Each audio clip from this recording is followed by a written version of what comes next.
ಎಲ್ರಿಗೂ ನಮಸ್ಕಾರ. ಪ್ರಿಮನು TV Kannada YouTube ಚಾನಲ್ಗೆ ನಿಮ್ಮೆಲ್ಲರಿಗೂ ಕೂಡ ಸ್ವಾಗತ. ಸ್ನೇಹಿತರೆ, ಇವತ್ತಿನ ವಿಡಿಯೋದಲ್ಲಿ PSTR ಅಂದರೆ ಪ್ರೈಮರಿ ಸ್ಕೂಲ್ ಟೀಚರ್ಸ್ ರಿಕ್ರೂಟ್ಮೆಂಟ್, ಕನ್ನಡದಲ್ಲಿ ಪ್ರಾಥಮಿಕ ಶಾಲಾ ಶಿಕ್ಷಕರ ನೇಮಕಾತಿ. ಸೊ ಇದರ ಬಗ್ಗೆ ಒಂದಷ್ಟು ಇನ್ಫಾರ್ಮೇಷನ್ನ ನಾನು ನಿಮಗೆ ಈ ವಿಡಿಯೋದಲ್ಲಿ ತಿಳಿಸ್ಕೊಡ್ತಾ ಇದ್ದೀನಿ. ಏನಪ್ಪ ಅಂತಂದರೆ ತುಂಬ ಜನಕ್ಕೆ ಒಂದು ಕನ್ಫ್ಯೂಷನ್ ಇರುತ್ತೆ. PSTR ಅಂತ ಹೇಳಿದ್ರೆ ನಾವು ಎಷ್ಟನೇ ತರಗತಿ ಮಕ್ಕಳಿಗೆ ಬೋಧನೆ ಮಾಡೋದಕ್ಕೆ ಅರ್ಹತೆಯನ್ನು ಪಡ್ಕೊಂಡಿರ್ತೀವಿ, ಹಾಗೆ ನಾವು TET ಪೇಪರ್ 1 ಅಥವಾ ಪೇಪರ್ 2 ಯಾವುದನ್ನು ಬರಿಬೇಕು, ಯಾವುದನ್ನು ಕ್ವಾಲಿಫೈ ಆಗಿರಬೇಕು PSTR ಪರೀಕ್ಷೆನ ಬರೆಯೋದಕ್ಕೆ, ಪ್ರಾಥಮಿಕ ಶಾಲಾ ಶಿಕ್ಷಕರ ನೇಮಕಾತಿ ಆದಂಥ ಸಂದರ್ಭದಲ್ಲಿ TET ಯಾವ ಪೇಪರನ್ನು ಕನ್ಸಿಡರ್ ಮಾಡ್ತಾರೆ, ಹಾಗೆಯೇ ನಾವು ಪ್ರೈಮರಿ ಸ್ಕೂಲ್ ಟೀಚರ್ಸ್ ಆದರೆ ನಮಗೆ ಸಿಗ್ತಕ್ಕಂತಹ ವೇತನ ಎಷ್ಟು, ಇನ್ನು ನಾವು ಪ್ರೈಮರಿ ಸ್ಕೂಲ್ ಟೀಚರ್ಸ್ ಆಗಬೇಕು ಅಂತ ಹೇಳಿದರೆ ನಮ್ಮ ಒಂದು ಕ್ವಾಲಿಫಿಕೇಷನ್ ಏನಿರಬೇಕು, ಸೊ ಇದೆಲ್ಲ ಕನ್ಫ್ಯೂಷನ್ಸ್ ಇರುತ್ತೆ. ಹಾಗೆ ಎಷ್ಟು ವರ್ಷದವರೆಗೂ ಕೂಡ ನಾವು PSTR ಎಕ್ಸಾಮನ್ನು ತಗೊಳ್ಬೋದು ಅಂತ ಹೇಳಿ. ಹಾಗಾಗಿ ನಿಮ್ಮ ಎಲ್ಲ ಕನ್ಫ್ಯೂಷನ್ಸ್ಗೆ, ನಿಮ್ಮ ಎಲ್ಲ ಪ್ರಶ್ನೆಗಳಿಗೆ ಈ ಒಂದು ವಿಡಿಯೋದ ಮುಖಾಂತರ ನಾನು ಉತ್ತರವನ್ನು ಕೊಡ್ತಾ ಇದ್ದೀನಿ. ಯಾರೆಲ್ಲ ಈ ವಿಡಿಯೋನ ನೋಡ್ತಾ ಇದ್ದೀರಾ ಎಲ್ಲೂ ಕೂಡ ಸ್ಕಿಪ್ ಮಾಡದೆ ಪೂರ್ತಿ ವಿಡಿಯೋನ ನೋಡಿ ಅಂತ ಹೇಳ್ತಾ, ಅದರ ಜೊತೆಗೆ ಸಬ್ಸ್ಕ್ರೈಬ್ ಮಾಡ್ಕೊಂಡು ನೋಡೋದನ್ನು ದಯವಿಟ್ಟು ಮರಿಬೇಡಿ. ಸೊ ಬನ್ನಿ, ಜಾಸ್ತಿ ತಡ ಮಾಡೋದು ಬೇಡ, ಆದಷ್ಟು ಬೇಗ ಇವತ್ತಿನ ವಿಡಿಯೋನ ಶುರು ಮಾಡ್ತಾ ಹೋಗೋಣ. ಸ್ನೇಹಿತರೆ, ನಿನ್ನೆ ಒಂದು ವಿಡಿಯೋನ ಅಪ್ಲೋಡ್ ಮಾಡಿದ್ದೆ ನಾನು, ಅದು GPSTR ಬಗ್ಗೆ, ಗ್ರ್ಯಾಜುಯೇಟ್ ಪ್ರೈಮರಿ ಸ್ಕೂಲ್ ಟೀಚರ್ಸ್, ಪದವೀಧರ ಪ್ರಾಥಮಿಕ ಶಾಲಾ ಶಿಕ್ಷಕರು ಅಂತ ಹೇಳಿ. ಸೊ PSTR ಹಾಗೆ GPSTRಗೂ ಬಹಳನೇ ಡಿಫ್ರೆನ್ಸ್ ಇದ್ದಾವೆ. ಸೊ ಎಕ್ಸಾಮ್ ಪ್ಯಾಟ್ರನ್ನಿಂದ ಹಿಡಿದು ವೇತನ ಆಗಿರ್ಬೋದು, ಕ್ವಾಲಿಫಿಕೇಷನ್ ಕಂಪ್ಲೀಟ್ ಡಿಫ್ರೆನ್ಸ್ ಇದೆ. ಸೊ ಇಲ್ಲಿ PSTR ಅಂತ ಬಂದಾಗ ನೋಡಿ, ಪ್ರಾಥಮಿಕ ಶಾಲಾ ಶಿಕ್ಷಕರ ನೇಮಕಾತಿ ಅಂತ ಬಂದಾಗ ನಾವು ಏನು ಮಾಡಬೇಕಾಗತ್ತೆ ಅಂತ ಹೇಳಿದ್ರೆ, ಕೇವಲ ಒಂದು ಪತ್ರಿಕೆಯನ್ನು ಮಾತ್ರ ಅಟೆಂಡ್ ಮಾಡಬೇಕಾಗಿರುತ್ತೆ. ಸೊ ನಮಗೆ ಇಲ್ಲಿ ಯಾವುದೇ ರೀತಿಯಾದಂತಹ ವಿವರಣಾತ್ಮಕ ಪ್ರಶ್ನೆಗಳು ಇರೋದಿಲ್ಲ, ಅಥವಾ ಪೇಪರ್ 1, ಪೇಪರ್ 2, ಪೇಪರ್ 3 ಮೂರು ಪೇಪರ್ಸ್ಗಳನ್ನು ಬರೆಯುವಂತಹ ಅವಶ್ಯಕತೆ ನಮಗೆ ಇರೋದಿಲ್ಲ. ಸೊ ಇಲ್ಲಿ ಏನಪ್ಪ ಅಂತಂದರೆ 150 ಪ್ರಶ್ನೆಗಳ ಒಂದು ಪ್ರಶ್ನೆ ಪತ್ರಿಕೆ ಇರುತ್ತೆ. ಪೇಪರ್ 1 ಮಾತ್ರ ಇರುತ್ತೆ PSTR ಅಲ್ಲಿ. ಪ್ರೈಮರಿ ಸ್ಕೂಲ್ ಟೀಚರ್ಸ್ ರಿಕ್ರೂಟ್ಮೆಂಟ್ ಅಂತ ಬಂದಾಗ, PSTR ಅಂತ ಬಂದಾಗ ನಮಗೆ ಇಲ್ಲಿ ಕೇವಲ 150 ಮಾರ್ಕ್ಸಿಗೆ ಒಂದು ಪ್ರಶ್ನೆ ಪತ್ರಿಕೆ ಇರುತ್ತೆ. ಸೊ ಆ ಒಂದು ಪ್ರಶ್ನೆ ಪತ್ರಿಕೆ ಏನಿದೆಯಲ್ಲ, ಈ 150 ಮಾರ್ಕ್ಸ್ನ ಪ್ರಶ್ನೆ ಪತ್ರಿಕೆಯನ್ನು ಹೇಗೆ ಡಿವೈಡ್ ಮಾಡ್ಕೊಂಡಿದ್ದಾರೆ ಅಂತ ನಾವು ನೋಡ್ತಾ ಹೋಗೋದಾದ್ರೆ ನೋಡಿ, ಇಲ್ಲಿ ಮೊದಲನೇದಾಗಿ ಸಾಮಾನ್ಯ ಜ್ಞಾನ ಅಂತ ಕೊಟ್ಟಿದ್ದಾರೆ. ಸೊ ಸಾಮಾನ್ಯ ಜ್ಞಾನ ಅಂತ ಅಂದಾಗ ನಮಗೆಲ್ಲರಿಗೂ ಗೊತ್ತಿದೆ, ಜನರಲ್ ನಾಲೆಡ್ಜ್ ಏನೇನು ಬರುತ್ತೆ ಅದನ್ನು ನಾನು ಪದೇ ಪದೇ ಹೇಳೋ ಅಗತ್ಯ ಇದೆ, ನಿಮಗೇ ಗೊತ್ತಿದೆ. ಸೊ ಸಾಮಾನ್ಯ ಜ್ಞಾನ ಅಂತ ಬಂದಾಗ ಕರೆಂಟ್ ಅಫೇರ್ಸ್ ಆಗಿರ್ಬೋದು, history, economics, political science, modern history, ಅದರ ಜೊತೆಗೆ ಸೈನ್ಸ್ ಆಗಿರ್ಬೋದು, ಮ್ಯಾಥಮೆಟಿಕ್ಸ್ ಆಗಿರ್ಬೋದು, ಮೆಂಟಲ್ ಎಬಿಲಿಟಿ ಎಲ್ಲವೂ ಕೂಡ ಈ ಸಾಮಾನ್ಯ ಜ್ಞಾನಕ್ಕೆ ಆ್ಯಡ್ ಆಗುತ್ತೆ. ಸೊ ಸಾಮಾನ್ಯ ಜ್ಞಾನ ಅಂತ ಬಂದಾಗ 15 ಮಾರ್ಕ್ಸ್ಗೆ ಇರೋವಂಥದ್ದು. ಇನ್ನು ಸೈಕಾಲಜಿ, ಶೈಕ್ಷಣಿಕ ಮನೋವಿಜ್ಞಾನ ಅಂತ ಬಂದಾಗ 25 ಮಾರ್ಕ್ಸ್ಗೆ ಶೈಕ್ಷಣಿಕ ಮನೋವಿಜ್ಞಾನ ಮತ್ತು ಬೋಧನಾ ಶಾಸ್ತ್ರಕ್ಕೆ ಸಂಬಂಧಪಟ್ಟ ಹಾಗೆ 25 ಮಾರ್ಕ್ಸ್ನ ಕವರ್ ಮಾಡ್ತಾರೆ. ಇನ್ನು ಭಾಷೆ ಅಂತ ಬಂದಾಗ ನಿಮ್ಮದು ಯಾವ ಲ್ಯಾಂಗ್ವೇಜ್ ಇದೆ, ಕನ್ನಡ, ಉರ್ದು, ತಮಿಳು, ಮರಾಠಿ, ತೆಲುಗು, ನಾವು ಕರ್ನಾಟಕದವರಾಗಿರೋದ್ರಿಂದ ಮೋಸ್ಟ್ ಆಫ್ ದ ಪೀಪಲ್ ಕನ್ನಡವನ್ನೇ ಸೆಲೆಕ್ಟ್ ಮಾಡ್ಕೊಳ್ತೀರಾ. ಕನ್ನಡ ಅಂತ ಬಂದಾಗ 20 ಮಾರ್ಕ್ಸ್ನ ಕನ್ನಡಕ್ಕೆ ಹಾಕಿರ್ತಾರೆ. ಇನ್ನು ಸಾಮಾನ್ಯ ಇಂಗ್ಲೀಷ್ ಅಂತ ಬಂದಾಗ ಅದರಲ್ಲಿ ಗ್ರಾಮರ್ ಇರುತ್ತೆ, ಹಾಗೆ ಪ್ಯಾಸೇಜ್ ರೈಟಿಂಗ್ ಇರುತ್ತೆ. ಸೊ ಇದೆಲ್ಲವೂ ಕೂಡ ಇರುತ್ತೆ 25 ಮಾರ್ಕ್ಸಿಗೆ. ಹಾಗೆಯೇ ಪರಿಸರ ಅಧ್ಯಯನ, ಇಲ್ಲಿ ಪರಿಸರ ಅಧ್ಯಯನ ಅಂತ ಬಂದಾಗ ಸಮಾಜ ವಿಜ್ಞಾನ ಮತ್ತು ವಿಜ್ಞಾನ ಎರಡು ಕೂಡ ಇನ್ಕ್ಲೂಡ್ ಆಗಿರುತ್ತೆ. 1 to 5th ಸ್ಟ್ಯಾಂಡರ್ಡ್ಗೆ ನೀವು ಬೋಧನೆಯನ್ನು ಮಾಡುವಂತಹ ಶಿಕ್ಷಕರಾಗಿರೋದ್ರಿಂದ ಪರಿಸರ ಅಧ್ಯಯನ ಅಥವಾ EVS, ಎನ್ವಿರಾನ್ಮೆಂಟಲ್ ಸ್ಟಡೀಸ್ ಅಂತ ಬಂದಾಗ ಅಲ್ಲಿ ನಿಮಗೆ 20 ಮಾರ್ಕ್ಸನ್ನು ಆ್ಯಡ್ ಮಾಡಿರ್ತಾರೆ.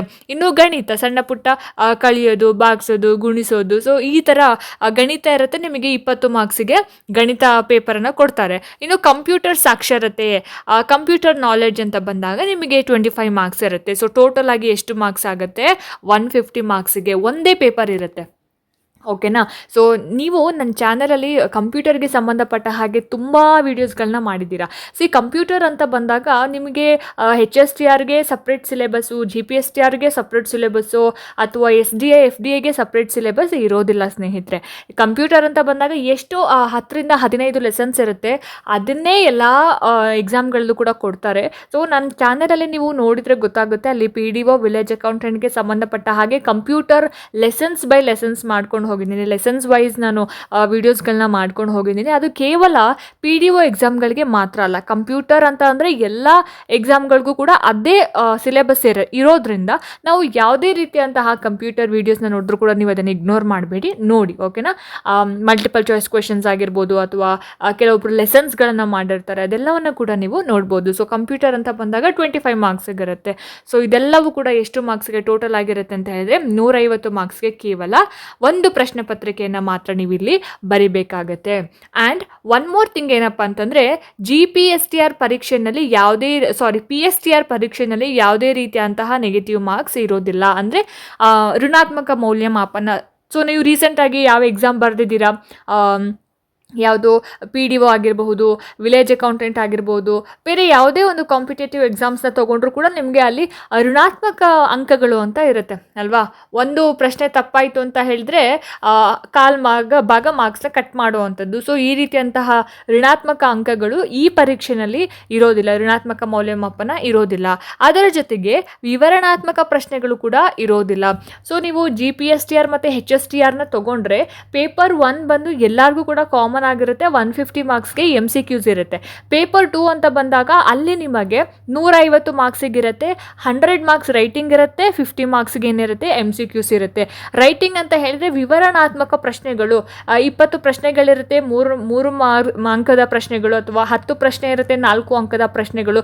ಸೊ ಈ ರೀತಿಯಾಗಿ ನೀವು ಏನು ಮಾಡಬೇಕಾಗುತ್ತೆ, 4 ಅಂಕದ ಪ್ರಶ್ನೆಗಳು ಅಂತ ಬಂದಾಗ ನೀವು ಮಿನಿಮಮ್ ಅಂತ ಹೇಳಿದ್ರು 7ರಿಂದ 8 ಸಾಲು ಅಥವಾ ಅರ್ಧ ಪೇಜ್ ಬರಿಬೇಕಾಗುತ್ತೆ. ಸೊ ಹಾಗಾಗಿ ಇಲ್ಲಿ PSTR ಪ್ರಾಥಮಿಕ ಶಾಲಾ ಶಿಕ್ಷಕರ ನೇಮಕಾತಿ ಅಂತ ಬಂದಾಗ ನಿಮಗೆ ಯಾವುದೇ ರೀತಿಯಾದಂತಹ ಥಿಯರಿ ರೈಟಿಂಗ್ಸ್ ಇರೋದಿಲ್ಲ, ವಿವರಣಾತ್ಮಕ ಪ್ರಶ್ನೆಗಳನ್ನು ನಿಮಗೆ ಕೇಳಿರೋದಿಲ್ಲ. ಕೇವಲ ಬಹು ಆಯ್ಕೆಯ 150 ಪ್ರಶ್ನೆಗಳನ್ನು ಮಾತ್ರ ನಿಮಗೆ ಕೊಟ್ಟಿರ್ತಾರೆ. ಜೊತೆಗೆ ಯಾವುದೇ ರೀತಿಯಾದಂತಹ ಒಂದು ಋಣಾತ್ಮಕ ಅಂಕಗಳು ಇರೋದಿಲ್ಲ. ಸೊ ನಿಮಗೆ ಗೊತ್ತು PSTR ಪರೀಕ್ಷೆ ಯಾವಾಗಾಗಿದ್ದು 2015 ಆಗಿದ್ದು PSTR ಪರೀಕ್ಷೆ. ಸೊ ಆ ಒಂದು ಪರೀಕ್ಷೆಯ ಮಾದರಿಯನ್ನು ತಗೊಂಡು ಕೆಲವೊಂದು ಇನ್ಫಾರ್ಮೇಷನ್ನ ಕಲೆಕ್ಟ್ ಮಾಡಿ ನಾನು ನಿಮಗೆ ಈ ಒಂದು ಮಾಹಿತಿಯನ್ನು ಕೊಡ್ತಾ ಇದ್ದೀನಿ. ಯಾವುದೇ ರೀತಿಯಾದಂತಹ ಒಂದು ಋಣಾತ್ಮಕ ಮೌಲ್ಯಮಾಪನ ಇರಲಿಲ್ಲ, ಹಾಗೆಯೇ ಯಾವುದೇ ರೀತಿಯಾದಂತಹ ವಿವರಣಾತ್ಮಕ ಪ್ರಶ್ನೋತ್ತರಗಳನ್ನು ಕೊಟ್ಟಿರಲಿಲ್ಲ. ಕೇವಲ ಒಂದು ಪತ್ರಿಕೆಯನ್ನು ಇಟ್ಟಿದ್ರು. ಇದರಲ್ಲಿ ಏನಾದರೂ ಅಲ್ಪ ಸ್ವಲ್ಪ ಬದಲಾವಣೆಗಳನ್ನು ಮಾಡಿದ್ರೆ ನಮಗೆ ನೋಟಿಫಿಕೇಶನ್ ಆದಂಥ ಸಂದರ್ಭದಲ್ಲಿ ಗೊತ್ತಾಗುತ್ತೆ. ಅಥವಾ ಇಲ್ಲಾಂದರೆ ನೋಟಿಫಿಕೇಶನ್ ಆಗೋದಕ್ಕಿಂತ ಮುಂಚೆನೇ ಇಲಾಖೆಯಿಂದ ನಮಗೆ ಏನಾದರೂ ಒಂದು ಮಾಹಿತಿ ಕೊಡ್ತು ಅಂತಂದರೆ ಖಂಡಿತವಾಗ್ಲೂ ಕೂಡ ನಾನು ನಿಮಗೆ ಅದನ್ನು ಅಪ್ಡೇಟ್ ಮಾಡಿ ತಿಳಿಸ್ತೀನಿ. ಸೊ ಹಾಗಾಗಿ 2015ರಲ್ಲಿ ಏನು ಎಕ್ಸಾಮ್ ಆಯಿತು ಆ ಒಂದು ಪರೀಕ್ಷೆಯನ್ನು ಮಾದರಿಯನ್ನಾಗಿ ಇಟ್ಕೊಂಡು ಈ ಒಂದು ವಿಡಿಯೋನ ನಿಮಗೆ ಪ್ರೆಸೆಂಟ್ ಮಾಡ್ತಾ ಇರೋದು. ಸೊ PSTR ಎಕ್ಸಾಮ್ ಬರಿಬೇಕಂತಂದರೆ ಪ್ರೈಮರಿ ಸ್ಕೂಲ್ ಟೀಚರ್ಸ್ ಆಗಬೇಕು ಅಂತಂದರೆ, ಪ್ರೈಮರಿ ಸ್ಕೂಲ್ ಅಂತಂದರೆ 1 to 5th ಆಯಿತಾ. GPSTR ಅಂತಂದರೆ 6th to 8th. ಓಕೆನಾ. ಸೊ ವಿದ್ಯಾರ್ಹತೆ ಏನಿರಬೇಕು, ನಾವು ಏನು ಓದ್ಕೊಂಡಿರಬೇಕು ನೋಡಿ, ಇಲ್ಲಿ PUC ಆಗಿರಬೇಕು, ಅದರ ಜೊತೆಗೆ DED ಆಗಿರಬೇಕು, ಅದರ ಜೊತೆಗೆ TET ಪೇಪರ್ 1 ನೀವು ಕ್ಲಿಯರ್ ಮಾಡ್ಕೊಂಡಿರಬೇಕು. ಸೊ ಪೇಪರ್ 2 ಅಂತ ಬಂದಾಗ GPSTR graduate primary school teachers ಏನಿದೆ ಅದಕ್ಕೆ ಪೇಪರ್ 2 TET ಪೇಪರ್ 2 ಬರೆದಿದ್ರೆ ನೀವು GPSTR ಪರೀಕ್ಷೆ ಬರೀಲಿಕ್ಕೆ ಅರ್ಹತೆಯನ್ನು ಪಡ್ಕೊಂಡಿರ್ತೀರ. ಅದೇ ಥರ ಪೇಪರ್ 1 ಏನಿದೆ ಅಲ್ಲ, 1 to 5th ಸ್ಟ್ಯಾಂಡರ್ಡ್ಗೆ ನೀವು ಬೋಧನೆ ಮಾಡಲಿಕ್ಕೆ ಅರ್ಹತೆಯನ್ನು ಪಡ್ಕೋಬೇಕು ಅಂತಂದರೆ TET ಪೇಪರ್ 1 ಕಂಪಲ್ಸರಿ ಆಗಿರಬೇಕು. ಅದರ ಜೊತೆಗೆ PUC ಪ್ಲಸ್ DED ಅಥವಾ BEd ಆಗಿತ್ತು ಅಂತಂದರೆ GPSTR ಪರೀಕ್ಷೆಯನ್ನು ಬರಿಬಹುದು. ಸೊ ಹಾಗಾಗಿ ಇಲ್ಲಿ ವಿದ್ಯಾರ್ಹತೆ ಅಂತ ಬಂದಾಗ ನೀವು PUC ಆಗಿದ್ದು, DED ಆಗಿದ್ದು, ಅದರ ಜೊತೆಗೆ ನೀವು TET ಪೇಪರ್ 1 ಕ್ಲಿಯರ್ ಮಾಡ್ಕೊಂಡಿದ್ರೆ ನೀವು PSTR ಪರೀಕ್ಷೆಯನ್ನು ಬರೀಲಿಕ್ಕೆ ಅರ್ಹತೆಯನ್ನು ಪಡ್ಕೊಂಡಿರ್ತೀರಿ. ಇನ್ನು ಸೊ PUCನಲ್ಲಿ ನೀವು PUC ಆಗಿದ್ದವ್ರು ಎಲ್ಲರೂ ಕೂಡ ಬರೆಯೋದಕ್ಕೆ ಆಗೋದಿಲ್ಲ. ಯಾಕೆ ಬರೆಯೋಕ್ಕಾಗಲ್ಲ? ನಂದು PUC ಪಾಸ್ ಆಗಿದ್ದೀನಿ, ನನ್ನ 38% ಇದೆ, 35% ಇದೆ, 40% ಇದೆ, ನಾನು ಬರೀಬೋದಾ ಅಂತಂದರೆ ಬರೆಯೋಕ್ಕಾಗೋದಿಲ್ಲ. ಯಾಕೆ ಬರೆಯೋಕ್ಕಾಗೋದಿಲ್ಲ ಅಂತಂದರೆ ಅಲ್ಲೂ ಕೂಡ ಒಂದಷ್ಟು ರೂಲ್ಸ್ ಆ್ಯಂಡ್ ರೆಗ್ಯುಲೇಷನ್ಸ್ನ ಹಾಕಿರ್ತಾರೆ. ಸೊ ನೀವು PSTR ಟೀಚರ್ಸ್ ಆಗಬೇಕು ಅಂತಂದರೆ PUCನಲ್ಲಿ ಜನರಲ್ ಮತ್ತು OBC ಕ್ಯಾಟಗರಿ ಅವರು ಏನಿದ್ದೀರಿ ಮಸ್ಟ್ ಆ್ಯಂಡ್ ಶುಡ್ PUCಯಲ್ಲಿ ನೀವು 50% ಅಂಕಗಳ ಜೊತೆಗೆ ನೀವು ಪಾಸ್ ಆಗಿರಬೇಕು.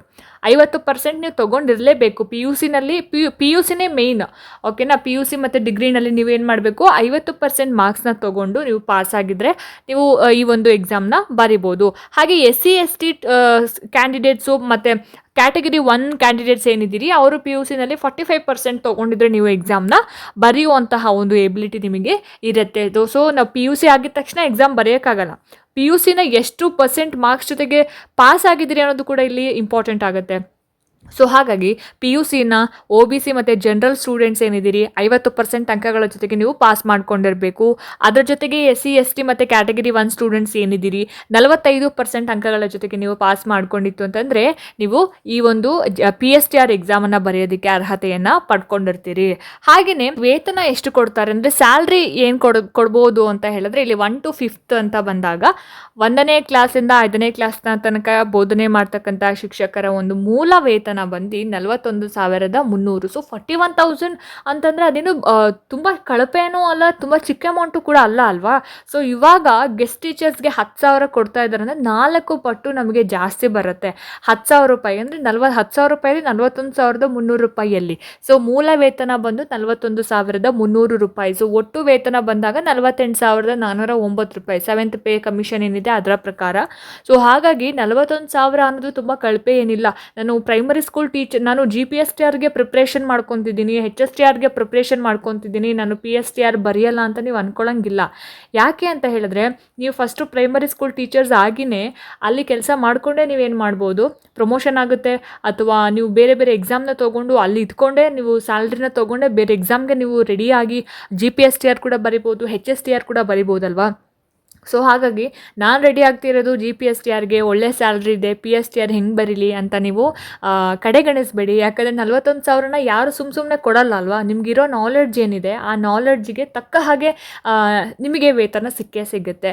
ಸೊ ಹಾಗಾಗಿ ಇವಾಗ ವಿಡಿಯೋನ ನೋಡ್ತಾ ಇದ್ದ ತಕ್ಷಣ ನಿಮಗೆ ಅನ್ಕೋತಾ ಇರ್ತೀರ, ಇಲ್ಲ ನಾನು ನಾಳೆಯಿಂದನೇ ಕುತ್ಕೊಂಡು ಓದಬೇಕು, ಇಲ್ಲ ಈ ಕ್ಷಣದಿಂದನೇ ಕುತ್ಕೊಂಡು ಓದಬೇಕು ಅಂತ. ಸೊ ನೀವು ನಾಳೆ ಎಕ್ಸಾಮ್ ಇದ್ದರೆ ಯಾವ ರೀತಿ ಪ್ರಿಪ್ರೇಷನ್ ಮಾಡ್ಕೋತೀರಾ, ಸೊ ಅದೇ ಥರ ದಿನ ಕೂಡ ನಿಮಗೆ ನಾಳೆ ಎಕ್ಸಾಮ್ ಇದೆ ಅಂತ ಅಂದ್ಕೊಂಡೇ ಪ್ರಿಪೇರ್ ಮಾಡ್ಕೊಳ್ಳಿ ಎಕ್ಸಾಮ್ಗೆ. ಖಂಡಿತ ಈ ಸಲ GPSTR ಕಾಲ್ ಆಗಲಿ ಅಥವಾ PSTR HSTR ಯಾವುದೇ ಕಾಲ್ ಆದರೂ ಕೂಡ ನಿಮಗೆ ಬರಿತಕ್ಕಂತಹ ಒಂದು ಶಕ್ತಿ, ಆ ಒಂದು ಧೈರ್ಯ ಇರಬೇಕು.